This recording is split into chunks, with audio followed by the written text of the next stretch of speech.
Hello, it's 9 p.m. in RTD. It's time to English New Edition for tonight headlines. So we have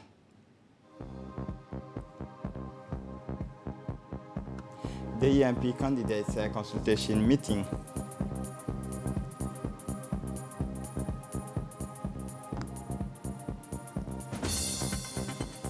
The signing of a contract for the construction of two solar power plants in Tejora and Obok.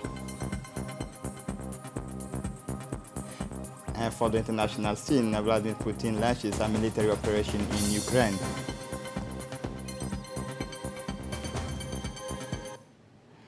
Welcome to our newsroom. The Prime Minister and President of the UMP coalition, Abdulqadir Kamil Mohammed, led today a meeting with the presidents of the parties coalesced with the UMP, namely UPR, PSD, PND, and FRUD. This meeting was also attended by the party's Secretary General and Minister of Finance, Ilyas Musa Dawale. The primary objective of this meeting was to contact the elected representative of the UMP list of the three municipalities of the capital and 5 interior regions. This meeting was also an opportunity to draw the roadmap of the party's policy, which is to be closer to the population and residents of the district to take part in the grievances. The Secretary General of the party's RPP, Ilyas Musa Dawale, said that this meeting of consultation with the elected officials of the UMP list is timely, was keen to congratulate them all and encourage the elected officials to show responsibility by ensuring a proximity campaign in the neighborhoods to raise awareness of Djiboutians and Djiboutians to their campaign program, but also to implement the promises and commitments made to the Djiboutians.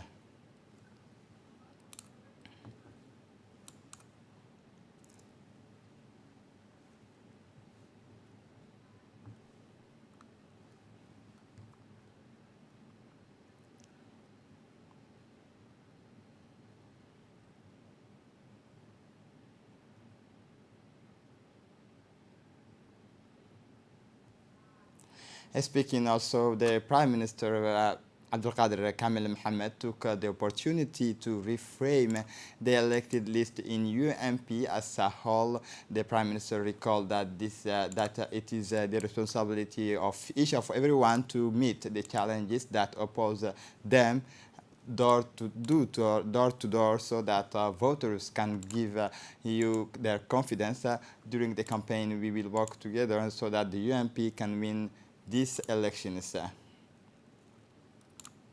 The Minister of Interior, Said Nuh Hassan, today received the members of the newly elected Independent Regional Electoral Commission is appointed to supervise the electoral process in accordance with the presidential decree. The mission of the Independent Regional Electoral Commission is to supervise and control with the impartiality the regional and communal electoral operations before, during, and after the March elections. Mr. Bahnan Ali Medal was elected president of this Independent Regional Electoral Commission. On the morning of Thursday, February 24, a swearing-in ceremony took place at the headquarters of the Constitutional Council of Djibouti, located at the Snake Plateau. Indeed, the members of the Constitutional Council is gathered in formal audience took the path of members of the Independent Regional Electoral Commissions recently appointed to supervise the electoral process in accordance with the Presidential Decree number 2022-049 PR dated February 17, 2022. In his welcome messages to the new members of the SERI, the President of the Constitutional Council warmly congratulated them and reminded them of the noble and important missions they are entrusted by supervising electoral operations in order to ensure the sincerity of the vote during the forthcoming regional and communal elections to be held in our country on 11 March and 1 April 2022. Finally, the Constitutional Council installed the new members of the SERI before they took office after having ensured that they had all sworn in the name of God to faithfully and loyally carry out the functions entrusted to them in all impartialities and fairness, to respect in all circumstances the obligations imposed by their office, and to keep secret the deliberations in which they would have taken part.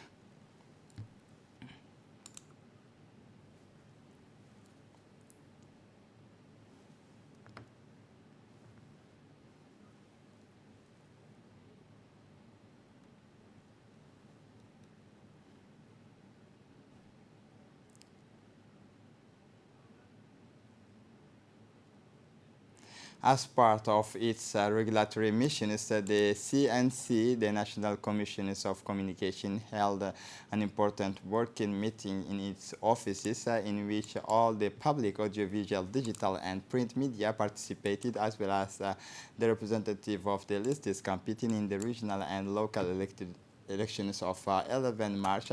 This meeting followed a series of others meetings and file visit organized separately and with the same actors. After fruitful discussions, this meeting led to result, namely the taking of knowledge and reminders for certain laws in forces at time. Subsequently, a deontological charter was signed to guarantee neutral, impartial and pluralist media coverage.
Still in news of the countries of Djibouti organized today mornings at Campus Key an exhibition presentation of the future bank called Afrexim Bank that will soon settle in Djibouti. The first vice president for the development of the business of the Bank of Financing Afrexim Bank, Mr. Amr Kamel, the president of the Chamber of Commerce, Yusuf Musa Dawale, the governor of the Central Bank, Ahmed Osman, the secretary general of the Ministry of Trade and Tourism, as well as numerous representatives of the various banks of the place participate in this presentation exhibition.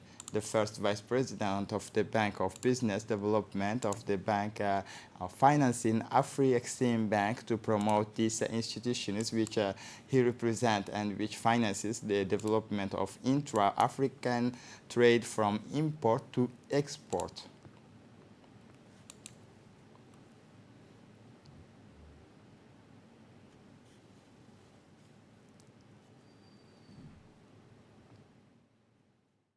Today, Djibouti remains a key entry point into Africa and is positioning itself as a regional trade hub given its strategic position in the Horn of Africa. This is evidenced by the fact that some of the main goals of the Djiboutian Vision 2035 are focused on regional integration and growing trade and commerce with trade partners. Djibouti occupies a key position in the African continent, being the trade and logistics hub and gateway into the continent. And Afrexim Bank is keen to support the country in achieving its economic aspirations. As I made my way into this fascinating and relaxing country, I cannot wait to also try your famous dishes, which are a combination of Arab, Ethiopian, and Somali cuisines, a true representation of the culture diversity in Djibouti, a country that has been at the historical hotspot on the old Spice Road. By way of introduction, the African Export-Import Bank, or Afrexim Bank, is a Pan-African multilateral trade finance institution created in 1993 by African governments under the auspices of the African Development Bank.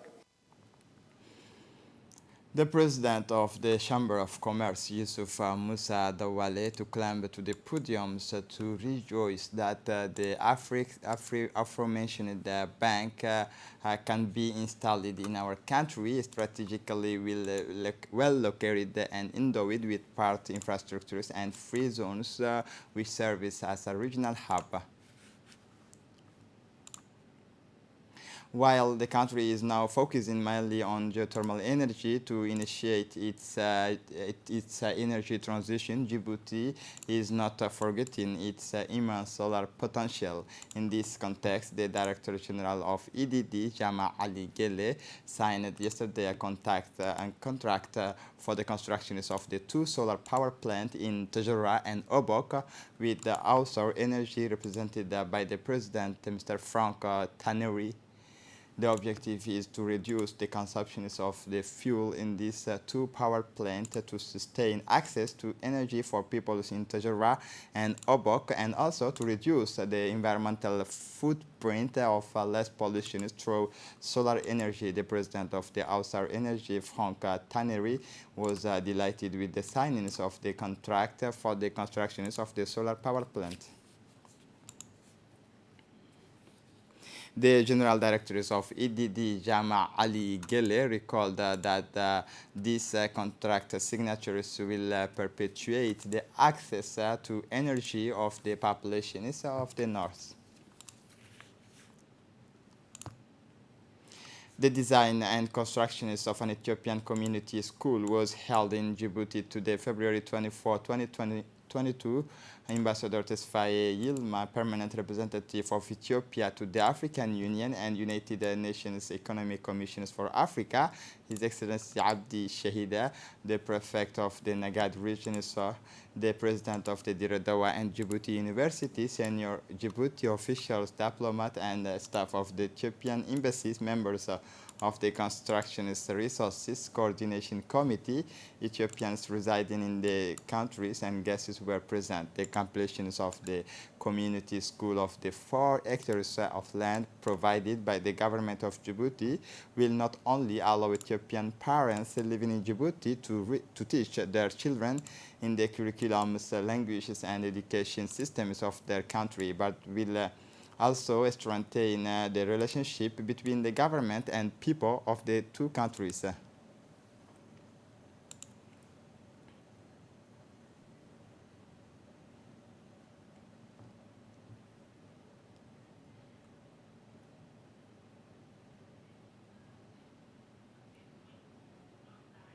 In an interview for the special occasion, Ethiopia's permanent representative to the African Union of United Nations Economic Commission for Africa, Ambassador Tesfaye Yilma, said that the project reflects the strong bilateral relations between the two brotherly countries. Listen to him.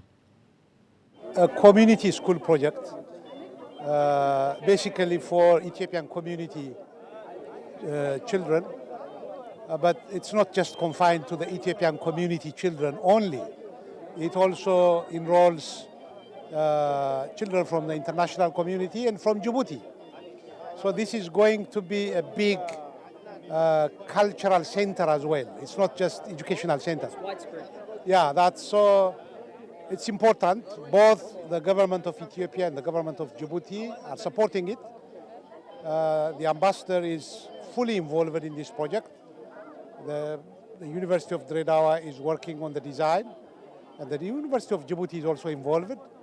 So with this kind of seamless involvement of all stakeholders, this project is going to be realized in a very short space of time.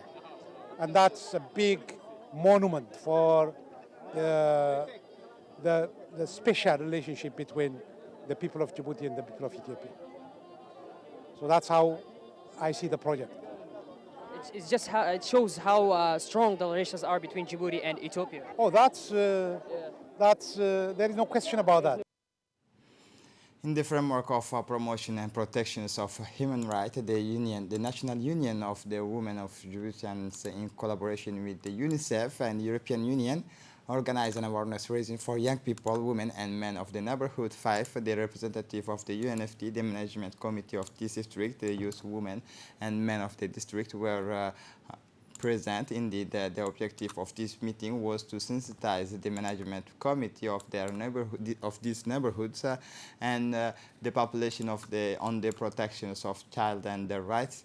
At the end of the meeting, exchanges took place between the representative of UNFD and the participant of this neighborhood to improve the rights of the child. For her part, the representative of UNFD, Mariam Kauko, thanked the participant and emphasized that children need their rights.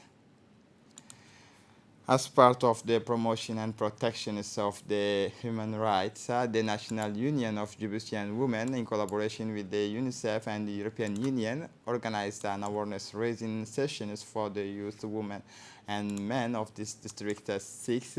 The meeting was attended by representative of UNFD, the management of this committee, the management committee of this neighborhood, and the youth, women, men of this neighborhood. Indeed, the objective of this meeting was to sensitize the management committee of this neighborhood and to the population on the protections of the child and their rights. At the end of the meeting, the representative of UNFD and the participant of the neighborhood exchanged their views on how to improve the rights of the child. For her part, the representative of UNFD thanked the participant and stressed that the child needs their rights.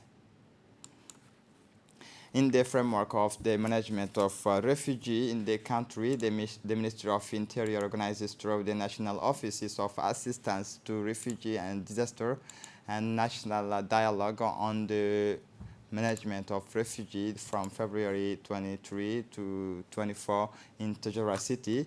This national dialogue on refugee in our country is taking place with the technical support and participation of experts from IGAD, Intergovernmental Authority on Development, at this high-level consultations meeting in which all the representatives of the stakeholders on the issue of refugee coming from the ministerial department concerned and the prefectural administrative authorities of the region, as well as from the community sector and non-governmental organizations from the private sectors and the civil society are participating.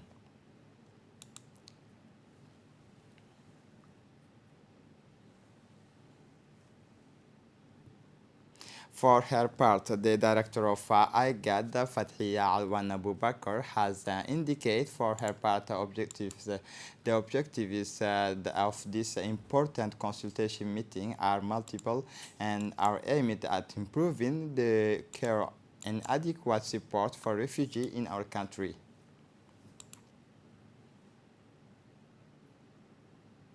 The Secretary General of the Interior Ministry said that it is an inclusive national dialogue dealing with the management of refugees settled in the territory and allowing to identify bottlenecks and to take adequate measures to accelerate the implementation of activities.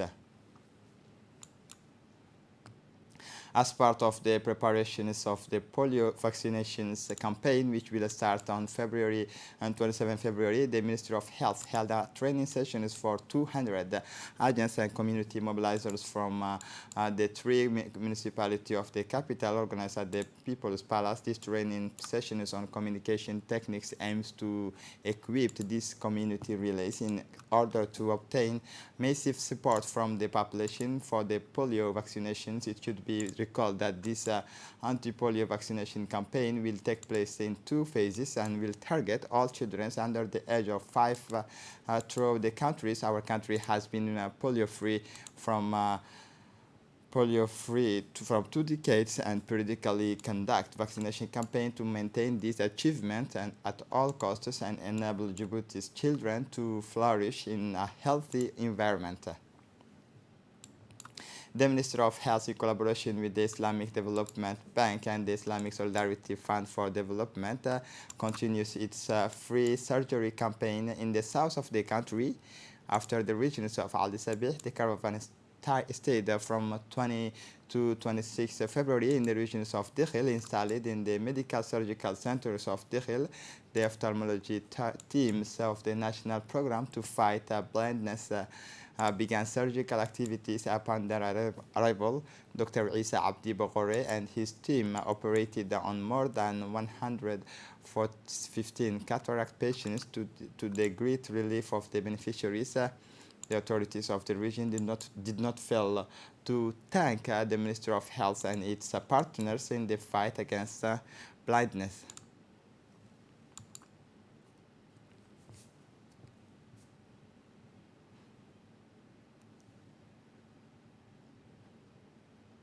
For the international scene, Russian President Vladimir Putin announced on Thursday night a military operations in Ukraine to defend separatists in the east of the country, despite the international outcry and the sanctions imposed by the West. Shortly after this surprise declarations of the master of the Kremlin, several powerful explosions were heard in Kiev, in the city centers, and others in Kramatorsk in the east and in Odessa on the Black Sea. After the launch of the Russian operations, Ukrainian President Volodymyr Zelensky called on Thursday mornings for the world to create an anti-Putin coalition to force Russia to peace. We are building an anti-Putin coalition, Mr. Zelensky said. After talks with the American, British, and German leaders, the world must force Russia to make peace, he added. Shortly before, some Ukrainian foreign ministers Dmitry Kuleba said that a full-scale invasion of Russia had begun. This is it for the news. Thanks for watching us. Have a good evening.